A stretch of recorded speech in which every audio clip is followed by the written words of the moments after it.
Hi guys, welcome back to our E3 coverage. We are now talking FIFA 15 with EA Sports' Nick Channon.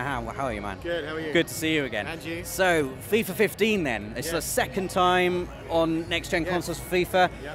So, how are you pushing it forward again this year? A lot of big changes this year. I mean, the first thing is visuals. We've done a lot of work over the last couple of years on our technology and our rendering system, and we're actually bringing this in this year. So, you know, it's a huge change. It's having a dramatic effect, you know, on the visual quality of the game. We're using a physically based rendering system, so it's really lighting the world in a much more natural way. And again, it's taken our visual quality to a level we've just not been able to do in the past. We've completely reworked our player model, making more athletic looking, more lean, much more natural as a footballer. Yeah. At times our players look a bit big.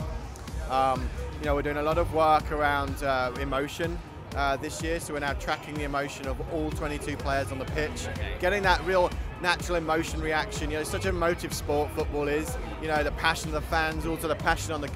we didn't feel like we always had that in our game, so, you know, we want players to react. We want, you know, a big goal in the last couple of minutes to feel different than a goal in the beginning, you know. So we're tracking all of these states, you know, player constantly being fouled is going to react differently as that, you know, as that goes on, and we didn't have that element, so we really wanted to bring that in. You know, we're tracking the footsteps on the pitch, again, help visuals, lots of little things around the corner flags, and all of the main elements of our game are now in physics, and then a lot of work in gameplay as well. Like listening to fan feedback around people give us feedback the game didn't feel quite as responsive last year. So we've worked a lot more on our step-based locomotion system, more tighter turns, more animation coverage, but also looking at responsiveness across the game. Yeah. So we've done a lot of work in the ground with the ball physics. So we're looking at how you actually touch and dribble the ball.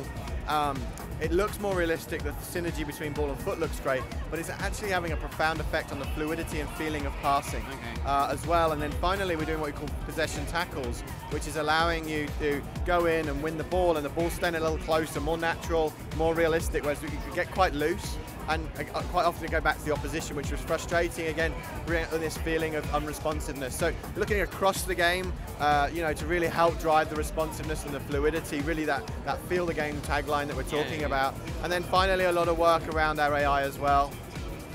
So, you know, we've actually now got more AI working as if we were playing each other. So, you know, if I'm up 1-0 in the last sort of 5 minutes, 10 minutes of the game, I'm going to be a little bit more defensive. I don't want you to score. The AI will now do that to you. It'll go and park the bus kind of thing. Yeah. You know, if I'm down 1-0 and I need a goal, I'm going to be a little bit more direct. And again, the AI is going to act more in a more human way. They now have objectives. They now understand the context of the game itself.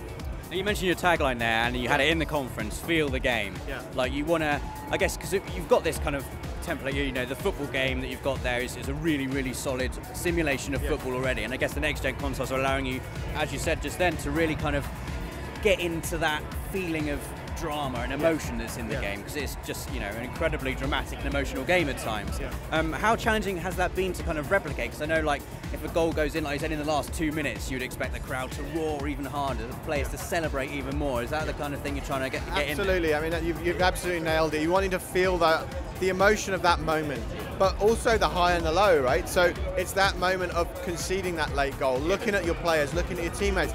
It's what you do when we watch football on TV. It's how we feel. We want you to feel like that when you're playing the game. That last minute goal being conceded, you're going to feel, oh, you know. Yeah. And they didn't always come through with the players on the pitch. The players get similar reactions, and they didn't have the context. They didn't have the knowledge. They didn't know how the opposition was feeling, how they, you know. So we needed to create that kind of a system, that very complex system, to really have both the highs and the lows in the game.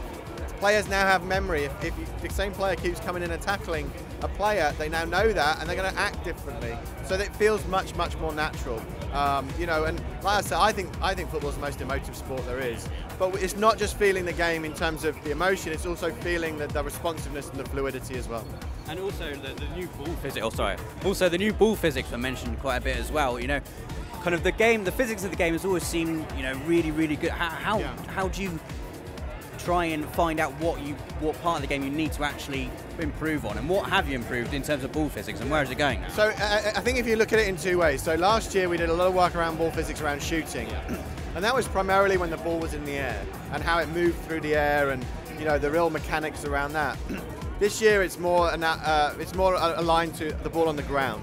How does the foot and the ball and how the ball moves change? And we've done a lot of work on that, and it was just ultimately how you come up with these things is a prototype that one of our engineers came up with, and it's like, whoa, that has a dramatic effect on the look of the ball and how it's synergy with the foot. And then we realized, wow, this is also having a huge effect on passing.